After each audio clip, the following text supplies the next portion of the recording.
What is up, everybody? You're very welcome along to this Anfield Agenda preview. The Reds travelling to St Mary's on Monday night to take on Southampton. The team news around Southampton, well, it's not really team news, but the big news is that Ralph Hasenhüttl will be back on the touchline after that period of self-isolation, so he'll be there to cheer his boys on. Danny Ings and the lads are going to want to get one over on the Reds, of course. Ings has been proving himself an absolute belter of a goal scorer. A lot of Liverpool fans, myself included, are looking at him a little bit longingly at the moment, wondering if only. But you know what? It was probably the best thing for Danny Ings' career that he went to get a chance to go and play and score some goals. We all knew what Danny Ings was capable of, and no Liverpool fan has a bad word to say about the lad. He's an absolute quality act, and it's great to see him in the Premier League, banging in goals and staying injury-free. That being said, obviously I hope he doesn't hit the back of the net on Monday night at St Mary's, and I think Liverpool will get the job done. I'll take you through my predicted 11, my score predictions as well. But as always, let me start by thanking our sponsors, Boyle Sport.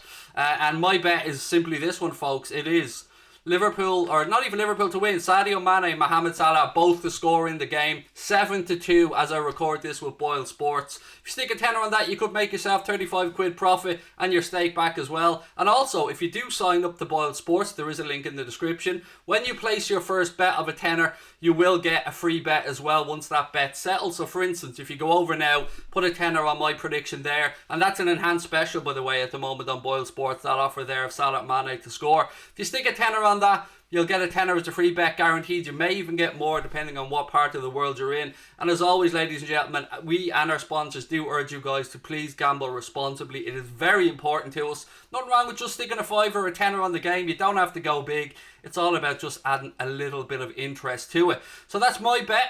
Now, without further ado, let's go with the score prediction, because that's what you're all here to talk about. The score prediction, the predicted 11 as well. So here's my score prediction, ladies and gentlemen. 2-1 to the Reds. I think we'll get the job done. It's fair to say that our away form simply hasn't been good enough this season in the Premier League. I think it's one win from the last 7, if my memory's correct. We went to Newcastle. We did everything but score. How we didn't score, I do not know.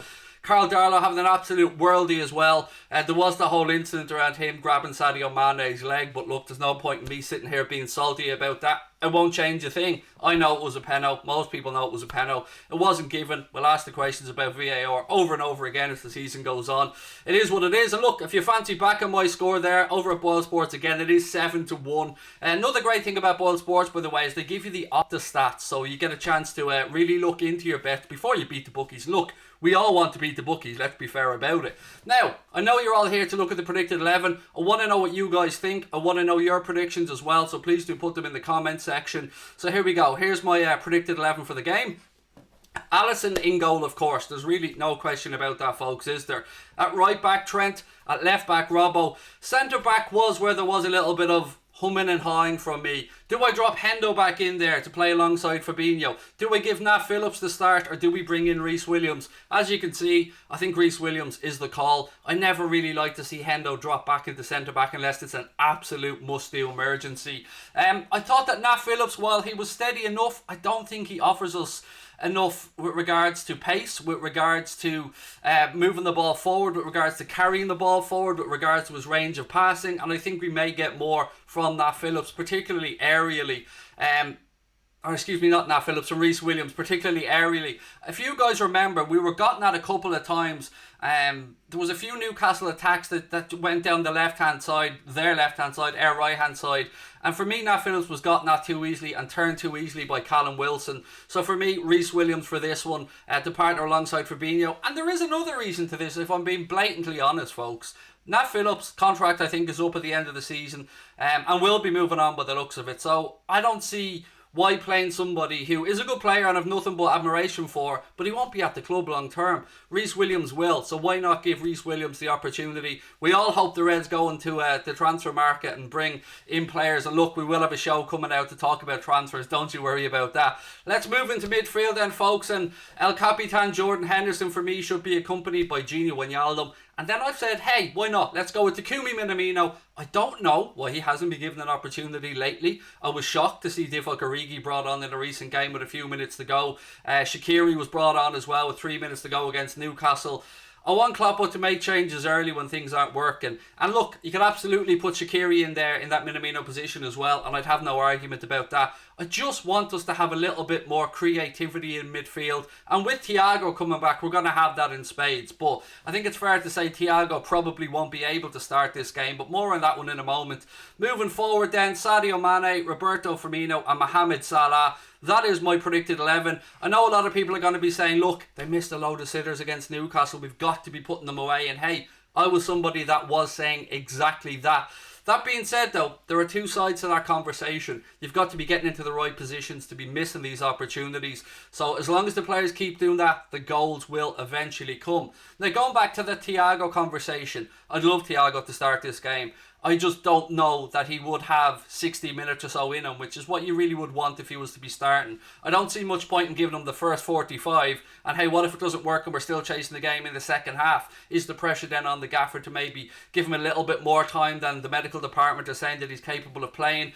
Could potentially put him in danger of another injury. So I don't see Klopp doing that. I think the far more likely thing is that we'd see the Shaqiri or Takumi Minamino or James Milner, whom I love dearly, but a midfield trio of Gini Wijnaldum, Jordan Henderson and James Milner, it just doesn't give us the creativity that I think we may need.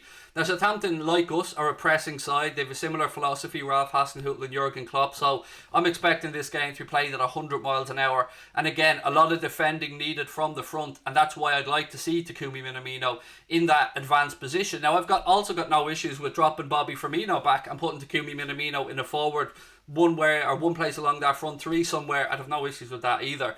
I just want a bit more creativity, and I think, as I said, defending from the front is really important with the system that we play. So we're going to need, again, our midfielders and our forwards to be pressing, not to be giving the Southampton centre backs and midfielders any time on the ball whatsoever, because they will be looking to get their head up and try and play a ball in behind to get the likes of Danny Ings with the pace that he has in behind our defence. So again, we need to defend from the front, hence why I've gone there with Takumi Minamino. As always with this, ladies and gentlemen, I'd love to know your thoughts on it. It's not going to be an easy game at St Mary's on Monday night. I want to know your score predictions. I want to know your starting 11. I want to know what you think of mine as well. Most importantly though, we also want you guys to hit that subscribe button, drop a like on the video. Don't forget to go over and check out our second channel as well, Mundo Sporto. This video is probably going to be going out on Saturday morning, or Sunday morning, excuse me. So make sure to check out the Nothing But Reds agenda as well. Kyle and Steve coming over once a week as always to do their stuff on the Anfield Agenda platform. Two American Reds, two absolutely lovely guys. I'm going to be joined by Kyle actually tonight, which is, before this video goes out. I'm going to be joined by Kyle for a late night agenda where we're going to be talking through everything around transfers as well. Lots of love to you guys, and if I haven't spoken to you already, a happy new year to each and every one of you. I wish you a prosperous one, a healthy one and a loving one. We need the points, ladies and gentlemen. We can't mess around this time. We've got to go to St Mary's Monday night, get the job done. As always, I'll be hosting a watch-along here on Anfield Agenda. We'll be starting from 7:30 as well. Hope you guys can join us. Don't forget to turn those notifications on. Up the Reds. I still believe we're going back-to-back, folks. I still believe it's happening.